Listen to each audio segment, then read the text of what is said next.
Good morning, everybody. Bob Newman. Hey, Bob Newman, welcome back. Yeah, thanks.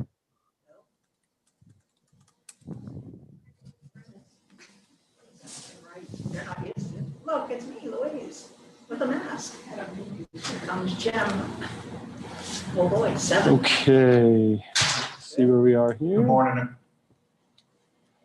We got Bob Newman. Hey, Jim. Yes, isn't it though? That's great. The weather's nice. We've all had our shots. Got a couple more people joining. Give me a minute.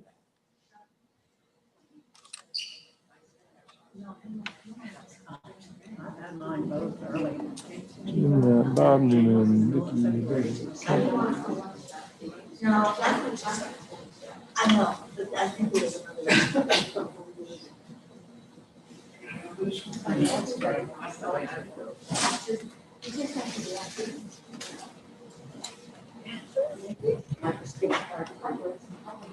right, everybody. It looks like we are close enough to get started. I don't see anybody else joining us.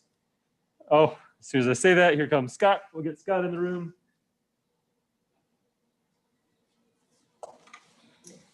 And it's 5 after, so we'll go ahead and get started. And here comes Stormy as well. Whew. All right, never mind. Now we're gonna get started. So as a reminder, if you're on Zoom, you're being cast to YouTube, so please know that. You are muted, but you can unmute yourself. I can prompt you to do that, but I cannot unmute you. So be ready for that. Folks in the room, whenever you want to make a comment, if you'll wave your hand at me, I will call on you, but you'll also, if you would, just give me a split second to make sure that I switch the camera over to face you and the microphone to face you so that the people who are on Zoom can be connected to you as well. It's one of the great things about how we're doing this is, let's see, we've got 20 people online and 7 people in the room, 8 people in the room, but we're all in one class together. So the technology helps us bridge that gap. Okay, let's spend maybe 5 or 6 minutes reviewing where we were last week. We left with a cliffhanger. So we'll kind of jump into the middle of chapter 19 today. Maybe we can start back at the beginning of 19. But before we do that, what do you remember that was important from our last session? What do we need to share with others to make sure that everybody's up to speed? And we have a couple of people who've joined us for the first time today. And so it'd be particularly good to catch them up with where we are. Not the whole story, just a little bit.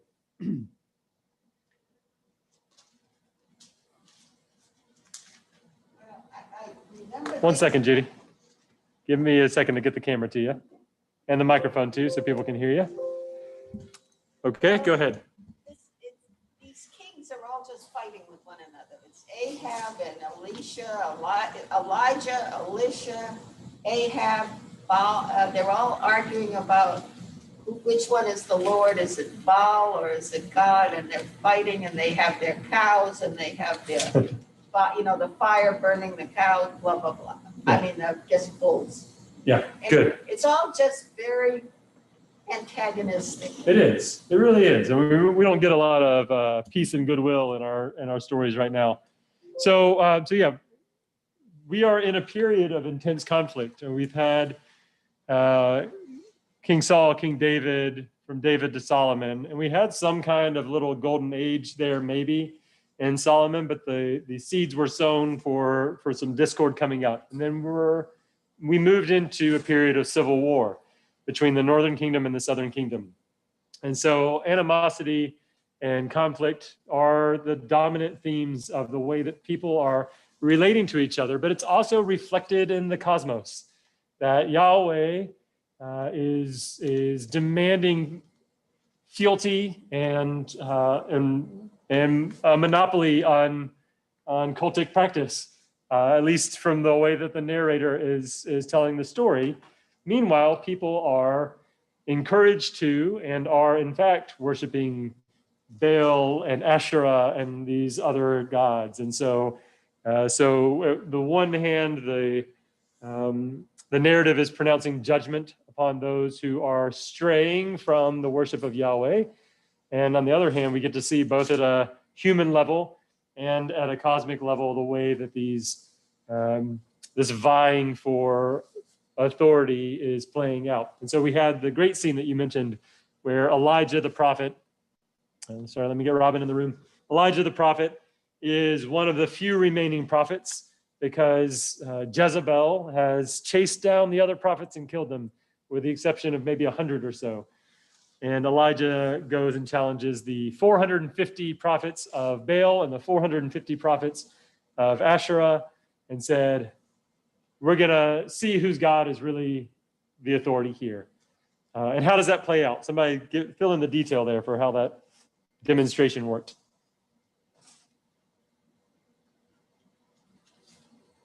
All right, Louise, 1 second. All right, whenever you are ready. Well, what I see here is that it was all in the context of this terrible famine.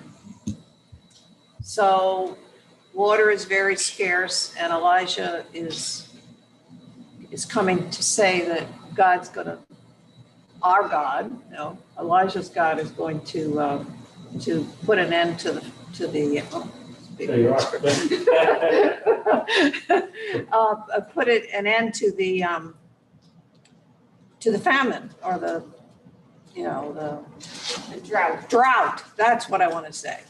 And so it becomes my God is bigger than your God. Yes, that's right. My dad's bigger than your dad. Yeah, It's my always God's been bigger that. than yours. And Yeah. so Yeah. it comes out that Elijah, who we saw earlier, have a Jesus-like returning the widow's son to life. So we talked a little bit about Elijah being the kind of prophet that Jesus was seen by some Jews as, and the miracles that Jesus did is kind of reflected in this story, and why Elijah is so important to the people. But that context that about who's better obviously turns up very much like more on Yahweh's side. Yes, indeed, right? I don't know why they have to kill all the other ones, but I guess that's just Well, Old Testament. let's talk about that some today, because we left that as a hanging question last week. We talked about it and reflected on it, but we can say a lot more. Very good. All right, Scott, why don't you jump in too? What you got? Well, to further from what Louise was talking about, so the contest is to start a fire to burn up the sacrifice, and the Baals are chanting and dancing and cutting themselves, and nothing happens. And then, in the face of the drought, Elijah puts water all over his sacrifice, a lot of water. And despite the water, Yahweh brings down fire from heaven, burn the whole thing up. Right, very So, good. Not only is my God bigger than your God, he's a lot bigger. Right. A whole lot bigger. And remember, this is almost like a blasphemous amount of water in a drought, right? Like there is something that seems almost horrific about the expenditure of water to prove the point. And then God shows up and in this miraculous moment. So we have Elijah functioning as a demonstrative prophet, which is almost new for us. So we've had some leanings in that direction. We have Elijah showing up as a miracle working healer. That's new. So we really have a new category of prophet in Elijah. As Judy alluded to earlier, we're going to get some additional shaping of what the role of the prophet is here in a moment. We haven't really had like a prophetic warrior class, and we're about to move towards something like that. But the prophet ends up at some level taking on a political role and a religious role in a way that says a lot about what we named earlier, that there's this kind of cosmic battle that's happening alongside a geopolitical battle. And the prophet is fighting on both fronts, and Elijah is he's the prototype. And further in that vein, though, Elijah gets Yahweh to bring rain. Yes, that's right. That's right. Yep. It is. we left off. I mean, we pushed ahead a little bit, but remember that great scene where they look out from their mountain all the way out to the Mediterranean, and they see this tiny little cloud, and it's you better go ahead and get your chariots to a safe place because there's going to be a muddy field here soon. It's a great moment. It's a great moment, right? So Elijah doesn't control Yahweh, but Elijah's relationship with Yahweh is something like maybe Moses would be the closest person that we could go to, where they seem to know each other's will in such a way that it, is God controlling Elijah? Is Elijah controlling God? From those who are not Elijah or God, it's hard to determine sometimes. Very good. Okay, anything else? Is this the Elijah that we see rise up? Okay. Yes. So Ruth's question, if you didn't hear, is this the Elijah that is kind of lifted up, rises up to heaven? And it is. This Elijah does not die a natural death at the end of his story. We'll get to the end of his story eventually.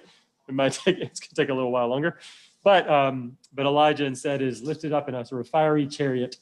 And so really takes on a very different role as the story progresses and the tradition progresses. If Elijah doesn't die, then Elijah can take on a cosmic role that is different than a mere mortal who dies. And Elijah becomes understood to be the prophet who will return as a forerunner to the coming of the Messiah, and all sorts of other stuff gets layered onto the tradition. There's the seat saved for Elijah at the Seder meal, because you never know when Elijah's going to show back up, and he might be a guest at our dinner, so we better have a seat ready for him. All sorts of good stuff in the tradition. Okay, where we left off, just as a quick reminder, and then we'll jump into the text. All this stuff has been happening, and Elijah is responsible for the seizing and killing of the 900 prophets that Louise mentioned, which is, we'll talk about the detail behind that as it relates to the narrator in a little bit today, but there's backlash, and Jezebel is going to hunt Elijah down, and it's been happening. I mean, all along, Elijah and the other prophets are being hunted down. And Elijah is one of the last ones surviving, but he flees and he goes around in a few different places. He lands in this cave, and God has sort of sent him to this cave in certain ways. He sat under a broom tree and he wanted to die. And he says, God, just take my life. And God says, you better eat because we've got a long journey ahead of us. And like force feeds Elijah so that he can have the provisions he needs for the journey to hide in this cave. And so that's kind of where our story left off in chapter 19. Let's read through a little bit of that as we jump back into the text today, which I need to pull up for us. 1 Kings 19. No, not 1, 19. There we go. Okay, I will pull that up on the screen now. Hopefully you can see that all right.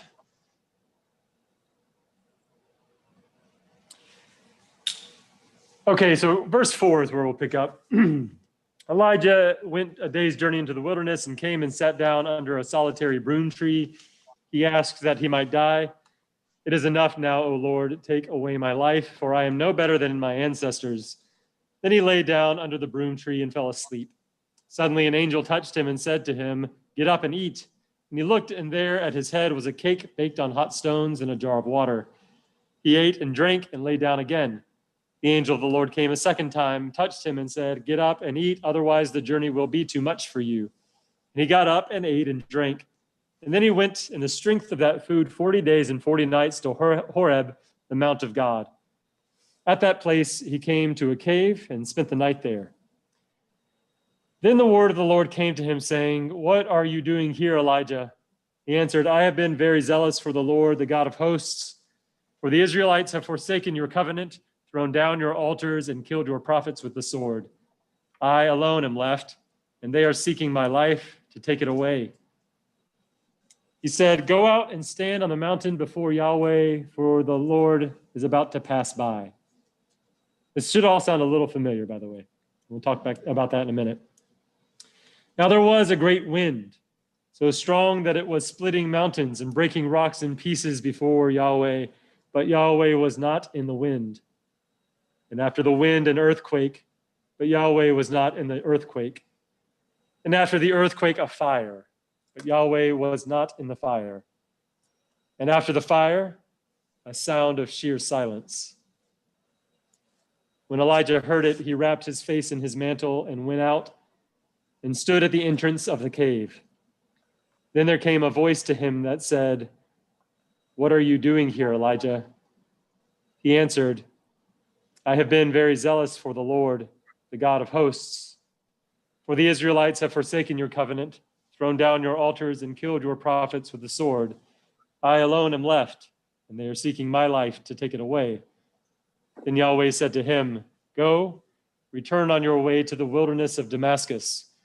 When you arrive, you shall anoint Hazael as king over Aram. Also, you shall anoint Jehu, son of Nimshi, as king over Israel. And you shall anoint Elisha, son of Shaphat, of Abel-Meholah, as prophet in your place. Whoever escapes from the sword of Hazael, Jehu shall kill. Whoever escapes from the sword of Jehu, Elisha shall kill. Yet I will leave 7,000 in Israel, all the knees that have not bowed to Baal, and every mouth that has not kissed him." So we'll stop there for just a second. This is a really lovely scene in a number of different ways and worth discussing on a couple of different levels. And so let's take a minute to chat about it. What did you notice?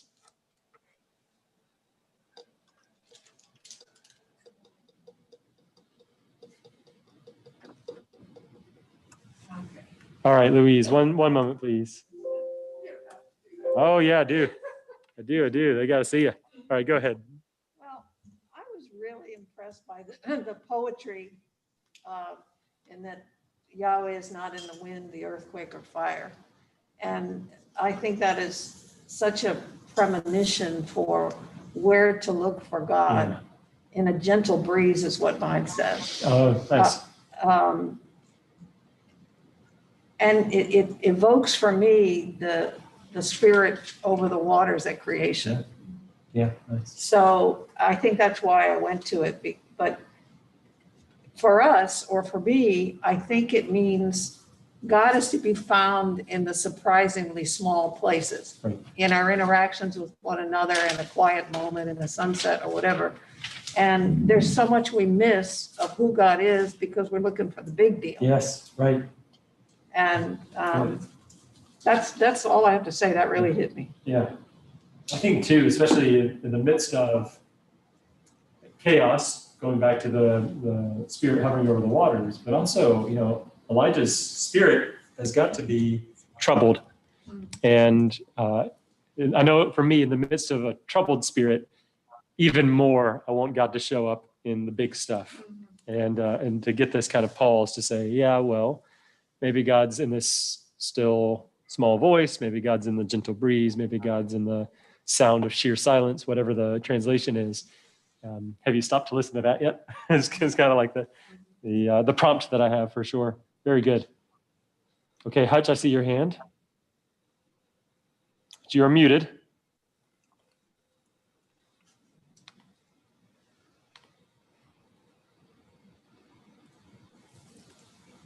Now, can you hear me finally? Yes, sir. Yes. I was very impressed with the opening verses of 19 about how abruptly in your journey things can change. Here, Elijah looks like to me he just won the poker game. Right. The droughts ended.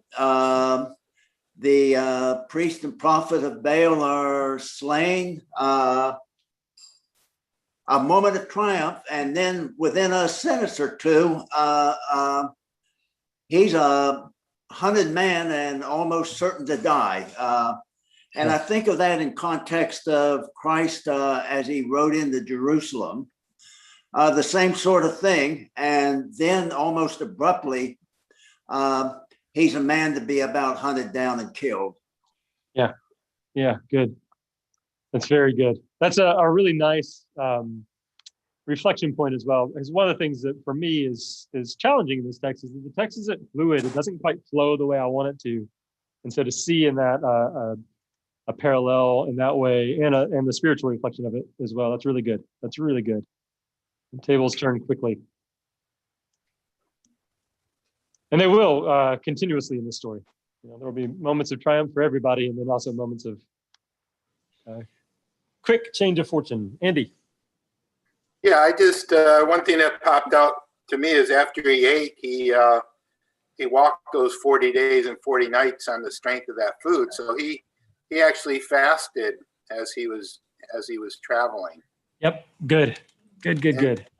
And the second thing I just have on my it's more geography, but it says he went back. Basically, he returned to Damascus, and he's at Mount Horeb, which is way down in Saudi Arabia. And I did my GPS. It's 414 miles, pretty much straight line. But I always thought Elijah's cave was near Haifa, near Mount Carmel, where this happened with God coming in the gentle breeze. Yep. So, well, Horeb is good for us to remember for a couple of different reasons. I want to come back to when I said this should remind you of a few things. Let's come back to Horeb. But instead of thinking of it as being Saudi Arabia, let me pull up a map and give you a different place to look for where this might be. So Damascus, you all know, Syria. And then, yes, we've talked a lot about things that are just kind of in the, oh, I'm sorry, I'm not sharing this map. Let me pull that back up on the screen. Here we go. This is just Google Maps, so there's no telling whether or not we'll be able to find everything exactly the way we want to. Here's Damascus, though. Landed on that pretty quickly. Most of our story has taken place in the northern part of what we would now call Israel. But as the kingdom is split, remember the kind of boundary between the northern kingdom and the southern kingdom is right about just like 10 miles north of Jerusalem is where that boundary would be. So a whole lot of this work has taken place all around here. And then again in the north, here's Haifa. We've had a lot of conversations about Tyre and Sidon. We've had some conversations related to the Golan Heights up here. Here's Mount Hermon. We've had some conversations around Mount Hermon. And here's Damascus, all relatively close. It certainly doesn't take 40 days and 40 nights to walk between these places. Okay, now Mount Hermon. Horeb, sorry, not Mount Hermon. Mount Hermon's up there, Mount Horeb. Could be down here, could be somewhere over here, but it's the Sinai Peninsula is generally where we want to put this. Now, there are people who would say that that there are alternate locations and might put it somewhere in the Arabian Peninsula. Most of us, I think, generally try to land on one of a couple of locations here in the Sinai Peninsula. That might serve enough as a clue as to why this story takes the shape that it does. So I'm wondering if anybody's picking up on what I'm putting down here. What's going on with this narrative? Why Sinai? Mount Sinai being another name for the mountain that we are discussing, by the way. Maybe that's a bigger clue. Yeah, Andy.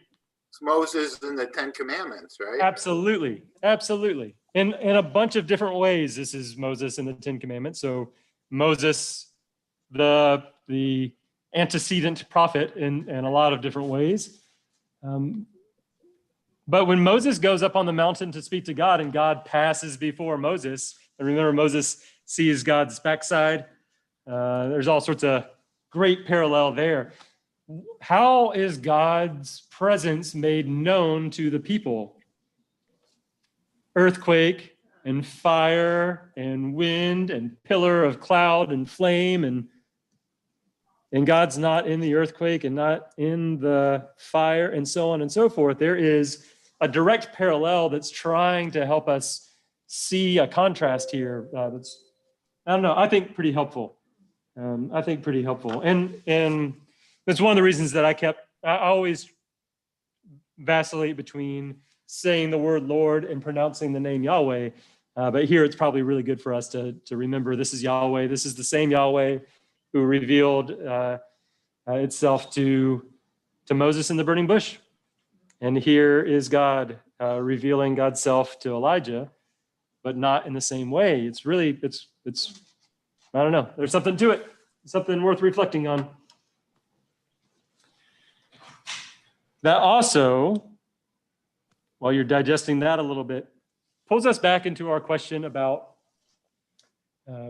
how we handle the eradication of the 900 prophets of Baal and Asherah, we might say the henchmen of Jezebel and Ahab. If this is at some level intended to parallel the story of the Exodus, at any level really, do we get any help from that story would be a question. Okay, I see Hutch's hand. I won't attend to your second question. I'll go back to the first point. And it is remarkable that biblical theophanies are usually pretty dramatic, scary things. Yeah. We look at Abraham's experience as he split the animals and the smoke and God being between them, or what happened to Isaiah in the Holy of Holies, or James, John, Peter, and Simon up there on the mountain. They're scary, they're dramatic. And yet this is totally different, almost silence. As a modern reader, what I would take away from this, it would be in my prayer life, is to shut up and listen. Yep. That is it for sure. That's what my spiritual director would say to me too. Don't get distracted by the earthquake and the fire and the wind.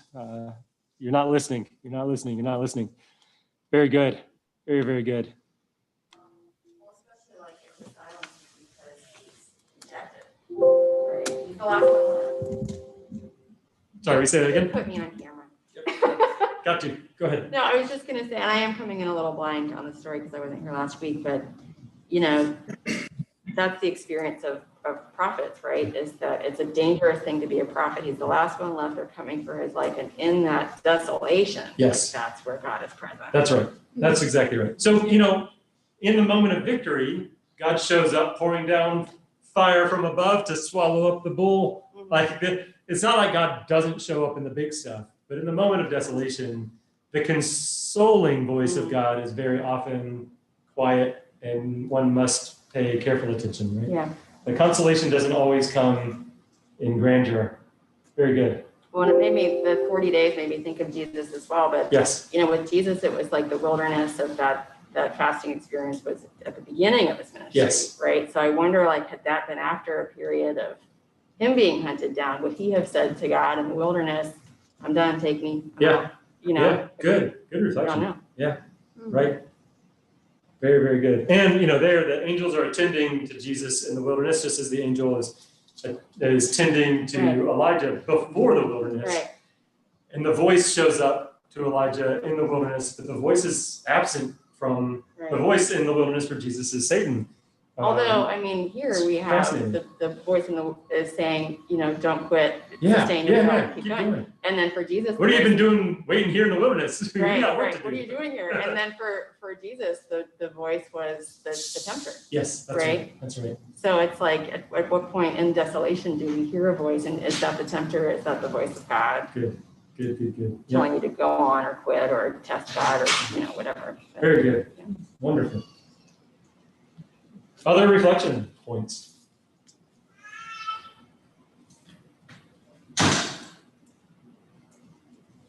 All right. Well, let me just then return. Well, gosh, let me say we can keep reflecting on the quiet voice or the sheer silence or however you translate that. Let me encourage you to do that. Don't waste this encounter with that text. You can maybe pray about it and read more about it and find some silence to wonder about it later on in the day. But let me turn back to the second question. Is there anything from the story of the Exodus that can help us put into perspective some of the violence?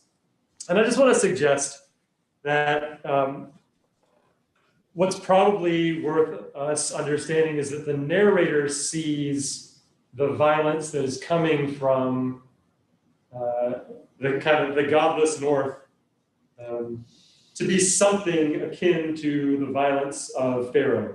And we have run into this parallel in a couple of different ways.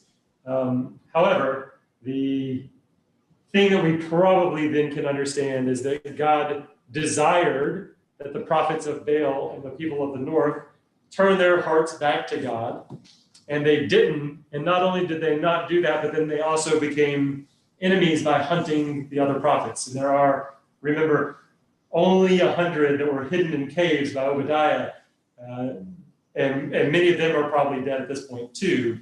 So even Elijah understands himself basically to be the last true prophet. Maybe there are some apprentices around, but he's the last one. So at some level, we probably understand these prophets to be something like the army of Pharaoh drowning in the Red Sea. And we are at once supposed to be celebrating alongside the saved people when they are vanquished. And at the same time, the tradition has always been that God wept at the Red Sea because those are God's children too.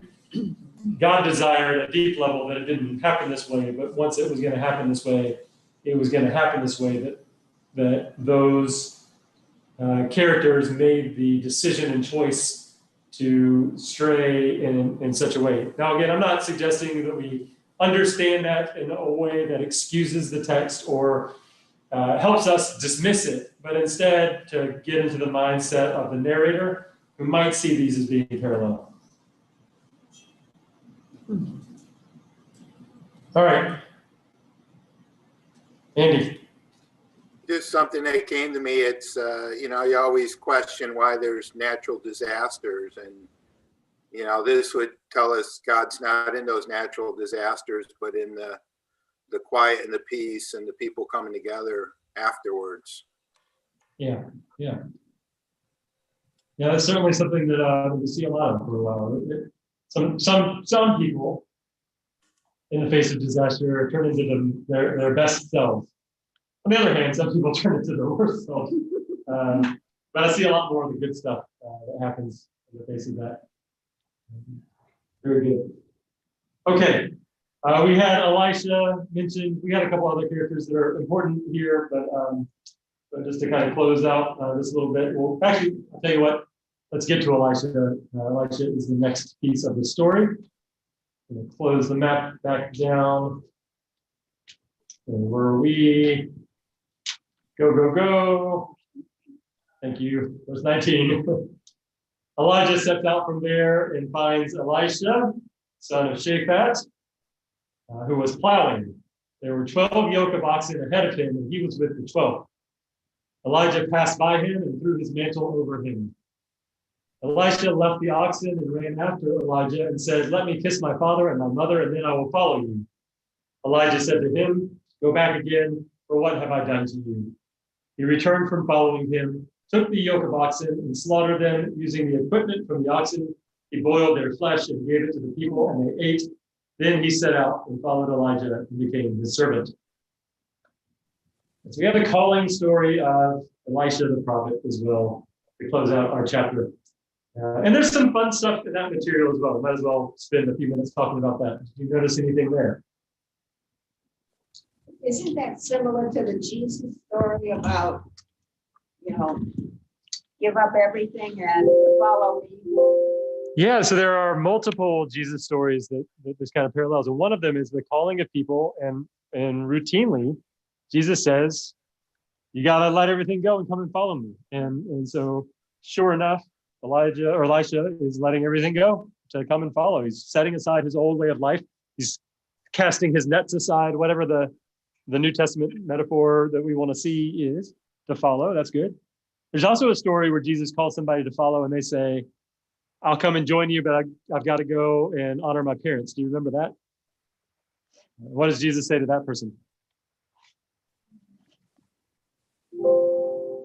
I don't think Jesus actually didn't approve of not being willing to give up everything and follow him. Yes, that's right. I'll see if I can pull that text up for us.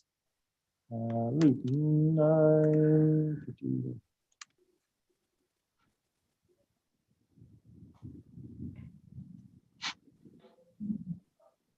Okay, I got to get the whole chapter up for us real quick, and then I'll help put it up. So Jesus does not approve, in short. Well, let's read the text because we get those great little parallels there. As they were going along the road in verse 57 of chapter 9 of Luke, someone said to him, I will follow you wherever you go. Jesus said to him, foxes have holes, birds of the air have nests, but the Son of Man has nowhere to lay his head. To another he said, follow me. But he said, Lord, first let me go and bury my father. But Jesus said to him, let the dead bury their own dead. But as for you, go and proclaim the kingdom of God.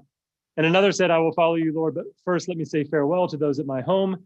Jesus said to him, no one who puts a hand to the plow and looks back is fit for the kingdom of God. A pretty clear reference to this story, isn't it? I mean, we miss it sometimes because we're not as familiar with these stories as we ought to be. But for all the parallel, here's a place where Jesus says, don't be like Elisha, who turns back and goes home. You better go now. There's not enough time. There wasn't enough time for Elijah and Elisha still. But Elijah says, what have I done to you? Let me not offend you. Please go back and kiss your parents and take care of your people. And Jesus stands in contrast to that, at least with the people that he's calling in that little passage. Scott Simcoe. Well, Moses was another reluctant anointee. Yeah. I mean, it took God a long time to convince him that he was the guy.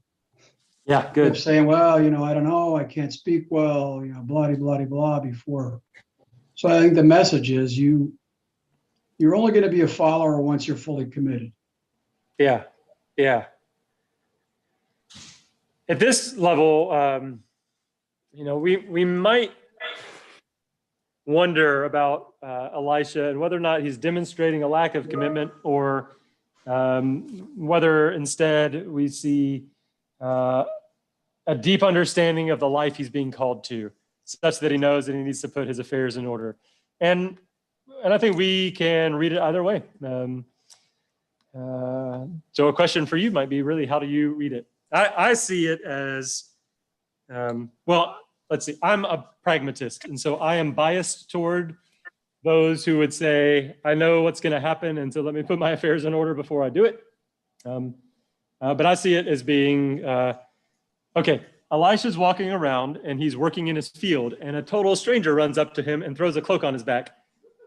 And the next thing you know, he understands that he is supposed to go and be a prophet. Oh, and by the way, all of the other prophets have just been murdered. So before I go and do that, it's not a lack of commitment. I'm going to go do that. But before I go do that, let me kiss my parents goodbye. Let me take the extraordinary, 12 yoke of oxen, that's a lot of capital. So let me liquidate everything. I'm going to burn the yoke and the cart to boil or roast the cattle so I can feed my people. This is probably the last time I'm ever going to see him. I see all of it as being related to his commitment, but you could read it the other way. You really could. I read that because it makes me feel better about myself. Let's see. I see Ralph Sawyer's hand. Y'all are muted. If you'll unmute yourself. I can remember at times when I was a teenager, I went to a Jesuit high school. Oh, good for you. And I can remember that there were certain things that I felt called to do. And then I looked at them and I said, I was a little hesitant. And another time I said, I'm called to do this. This is not on my record sheet. It's not my plan, but this is in a different direction. And I feel that, God's trying to tell me something. And so I went off that direction.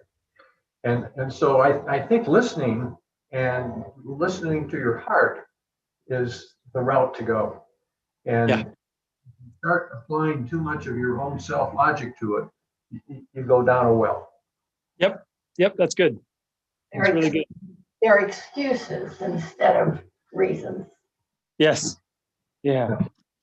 And we get a lot of this material in the language around the prophets in this section of the Bible, where the word of Yahweh has not come to Elisha and said, Elisha, this strange person's going to run after you and throw a cloak on your shoulders. Be ready for it and go. And so he's got to trust that Elijah the prophet is calling him in such a way that it speaks on God's behalf. So there's a little bit there, but elsewhere, it's so clear that when God says, especially to a prophet, when God says, do this, you better do it. And if you fail to, there are all sorts of consequences, sometimes pretty dire consequences. Well, you know what? We're going to get another one of those stories in chapter 20, I think, where it's do this, somebody doesn't do it, and I'm pretty sure there's another lion. I think it's usually a lion in 1 Kings that takes care of the dirty deeds. Ralph, yeah, go ahead. Yeah, but who's talking to you? Exactly. Yeah. And so you have to trust that this is coming from God and not from the devil, if you will. Yeah. And right. The devil can tempt you as well. Yes. This is good for you. This will raise your status or whatever. Yeah. So I think I think you have to discern that. And sometimes you kind of say, okay, I'm going to stop a minute and I'm going to pray a bit and not for discernment, but I'm interpreting something correctly. Right. We had this discussion as a group. Y'all weren't here for this, but back in chapter 13, there's a story of a prophet that goes north from the south and enters into enemy territory. And God says, do not eat or drink and don't turn away from your path while you are there. Deliver the message, come back. And on the way back, another prophet shows up and lies to him and says, well, you need to come and stay at my house for the night and share in dinner with me. And he says, no.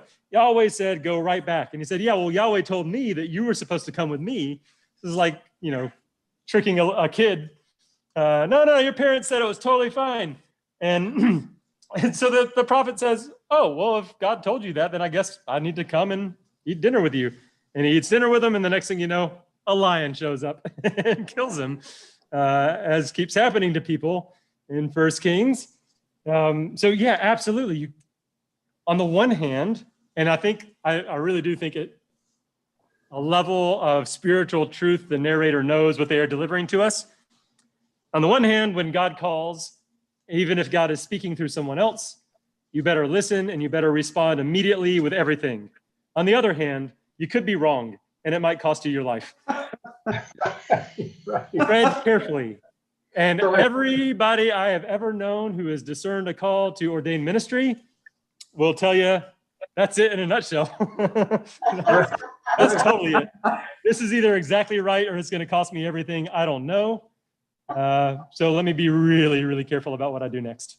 Well, I think it's God's not going to change his mind. He's not going to deviate from what he tells you. He's going to say something very simple and very clear so that you understand. And that's what you have to stick by.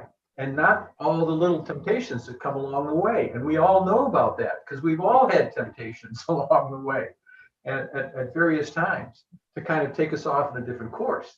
And with God, very simple. This is what I want you to do. So and don't listen to anybody else. Don't listen to your conscience as it's bugging you or whatever. All right. I do like, Catherine set up a great Good Friday experience for the kids, and she used the language from Godly Play again to talk about about the prophets. The role of the prophets is that the prophet knows God so well and God knows them so well that they know exactly the right thing to do. And and we see in so many of the prophets that if they are truly the prophet or a prophet, then yeah, that discernment becomes pretty immediate and pretty absolute. It's not always the case, and some will get the title, but the ones who stand out are the ones who, when God shows up and says, "Hey, Jeremiah, I knew you before you were born, and it's time for you to go about the work that I prepared you for since before you were born," Jeremiah says, "Okay." When God shows up with winged seraphs and a hot coal for Isaiah, there's not a lot of second guessing going on. It's in Hebrew, Hanani. It's the same language as what Moses ultimately says. Here I am. What are you? What else can I do? I'm right here, and you're in charge. So let's go. Pretty good stuff. Okay, let's turn back to the text and see if we can push along, because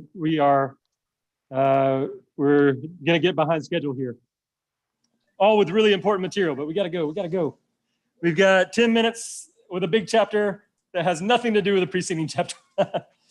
No, it does. It's just not, it doesn't quite flow in the way that we would hope it would.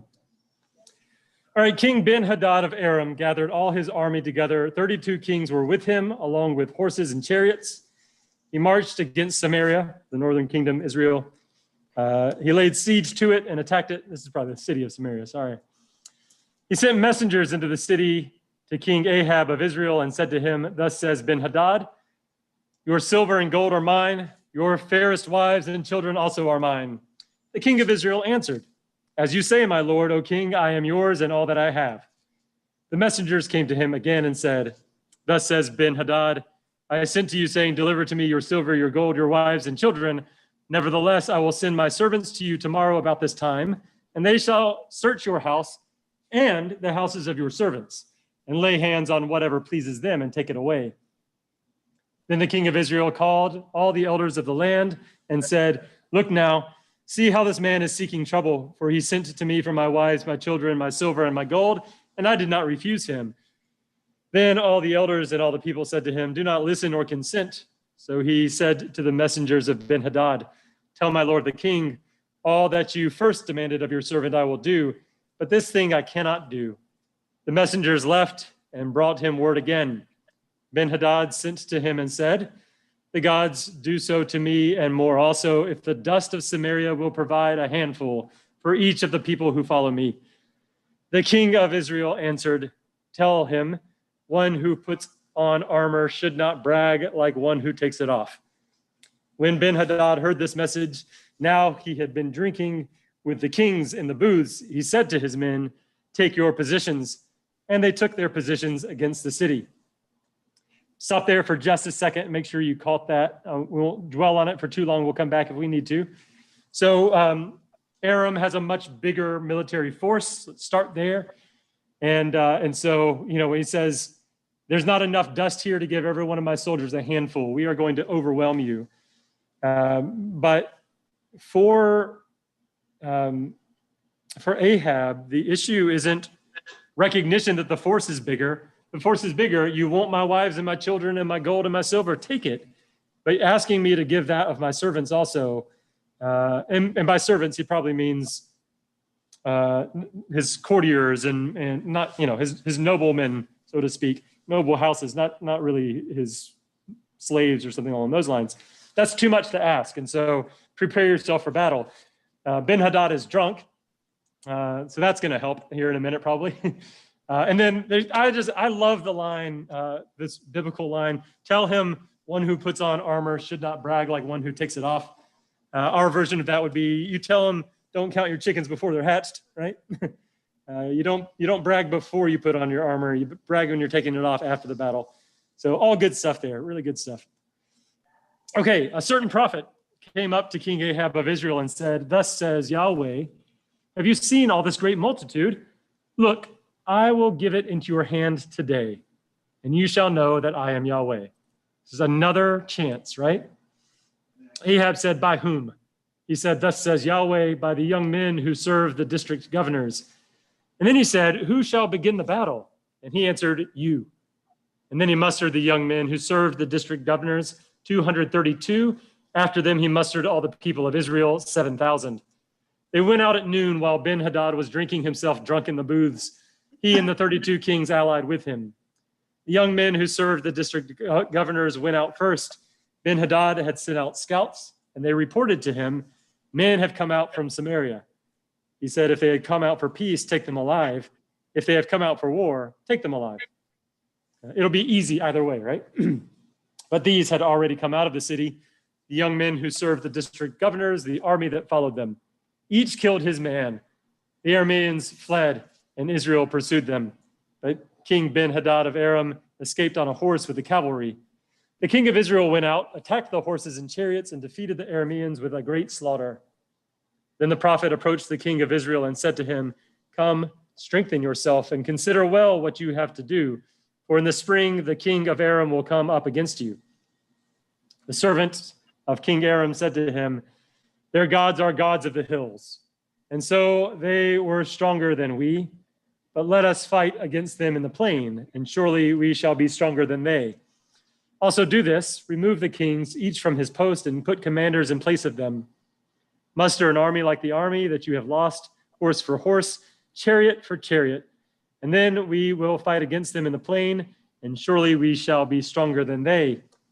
He heeded their voice and did so. In the spring, Ben-Hadad mustered the Arameans and went up to Aphek to fight against Israel. After the Israelites had been mustered and provisioned, they went out to engage them. The people of Israel encamped opposite them like two little flocks of goats, tiny, while the Arameans filled the country. A man of God approached and said to the king of Israel, thus says the Lord, because the Arameans have said, the Lord is God of the hills, but he is not God of the valleys. Therefore, I will give all this great multitude into your hand, and you shall know that I am Yahweh. They encamped opposite one another 7 days, and then on the seventh day, the battle began. The Israelites killed 100,000 Aramean foot soldiers in 1 day. The rest fled to the city of Aphek, and the wall fell on 27,000 men that were left. I don't think it's literally the wall fell, but instead the siege resulted in. Ben-Hadad also fled and entered the city to hide. His servant said to him, look, we have heard that the kings of the house of Israel are merciful kings. Let us put sackcloth around our waist and ropes on our heads and go out to the king of Israel. Perhaps he'll spare our life. And so they tied sackcloth around their waists, put ropes on their heads, and went to the king of Israel and said, your servant Ben-Hadad says, please let me live. And he said, is he still alive? He is my brother. Now the men were watching for an omen, and they quickly took it up from him and said, yes, Ben-Hadad is your brother. And then he said, go and bring him. So Ben-Hadad came out to him, and he had him come up into the chariot. Ben-Hadad said to him, I will restore the towns that my father took from your father, and you may establish bazaars for yourself in Damascus, as my father did in Samaria. So the king of Israel responded, I will let you go on those terms. And he made a treaty with him and let him go. I'm going to stop us there with the question, do you think all that was a good idea there at the end? Let's set up a peace treaty by which we can restore trade in Damascus and Syria, and the towns will be restored, and so on and so forth. What's going on there? And then when we come back together next week, we'll see whether or not First Kings thinks that was a good idea. What do you see? What did you notice?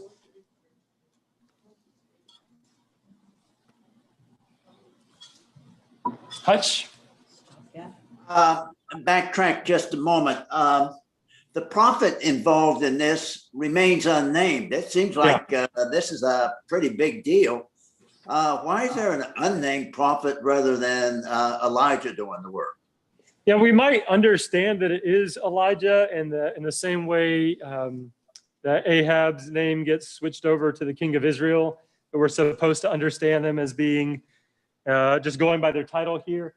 It might be a demonstration that this tradition, this story is coming from a slightly different source or has been handled differently. And maybe this is some parable that's getting inserted. I haven't done the study on whether or not that's true.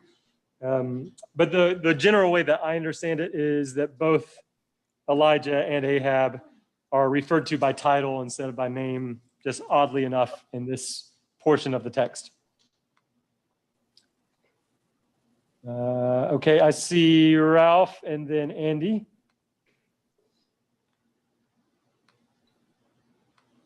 Okay. No, that's mute.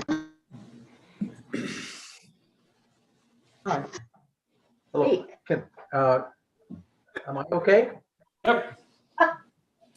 We've got a controversy here. Well, Oh, now you're muted. okay, now I'm unmuted. You are muted. I'm muted. No, you're No, unmuted. you're good. Oh, Thumbs good. up. Okay. All right. Thank you. Thank you. Sorry Thank for you. the interruption. Listen to your wife, Ralph. Yes, indeed. This is the still small voice of God speaking to you. Listen to your Come on, spouse. Ralph, just like Friday morning. Right. Oh, I think here is a peaceful motion, and instead of wiping out all the people, which is what the conquerors would want to do, so that they won't rebel, he made peace with them, and that's what was sought, and so he believed the king, and he came to a resolution and said, okay, we'll peaceably resolve this issue. And I think, we can find ourselves in the same kind of circumstance as we deal with other individuals and as we deal with other societies. We've done enough. There's been enough killing. There's been a lot of destruction. If you seem to be ready for resolution and peace, so am I. All right. And, I think that's the general message. Yeah, Okay. but what about all those times when God says, wipe them all out? Yeah, Don't yeah. anybody. Good, Adelva. And remembering that there are all sorts of parallels. This is the same narrator who narrates those stories. So we might assume that this narrator understands that when God says, I'm going to demonstrate my power by destroying these enemies, and one of the humans intercedes to keep God from destroying, so to speak, that might not be seen as a good thing from this narrator's perspective. I don't disagree with you, Ralph, and our, the takeaway from this certainly is not when God hands your enemy over to you, make sure they die that day. However, the narrator probably doesn't see this as a good thing, but we'll read that next week for sure. This is equivalent to a lot of those stories that Adelva is mentioning. God pronounced judgment already. Anything else that you noticed? We're just slightly over time. So Yeah, just quickly that. Andy, I'm sorry. Andy, I do this to you all the time. I am so No, sorry. you don't. It's fine. Both Benadad and Ahab are toast, right? The Lord said to Elijah that he's going to be replacing them. So Right. it's kind of hard to follow this knowing what the end is. Yeah. It's a bizarre. The strangest thing in this passage to me is that let's assume this is Elijah, the certain man of God. This is Ahab. This is the enemy, and now Elijah's been sent on a prophetic mission to speak to him, so that God can spare him from the Arameans. I wish they dwelt on that in the text a little bit more. This is at least perhaps part of, that's when I say that there's not the sort of narrative flow that I would hope for here. Is this what God was preparing him for in that cave? What are you doing here? I need you to go, and I need you to go not to go kill Ahab, at least not right now, but instead, I need you to go and prepare him for battle against Ben-Hadad so that I can try again to demonstrate that I am Yahweh. Which, again, if we take that back to the slaughtering of the 900 prophets, and if we want to take that all the way back to the Exodus, this is something worth noting here about the way that God shows up and says, Moses, go back to Pharaoh again and say, let my people go. It's a harsh judgment, absolutely. but it's also not singular. It's sort of repeated in this way that tries to allow for a changing of heart, and it's just not coming. So that's I think a really helpful thing to point out. And it is a very confusing passage in that way. Okay, we're over. We're well over time. Sorry for that. I'm going to close off the YouTube feed really quickly, and then we'll get back to our prayer and let y'all go. YouTube folks, hope you have a great rest of your week. God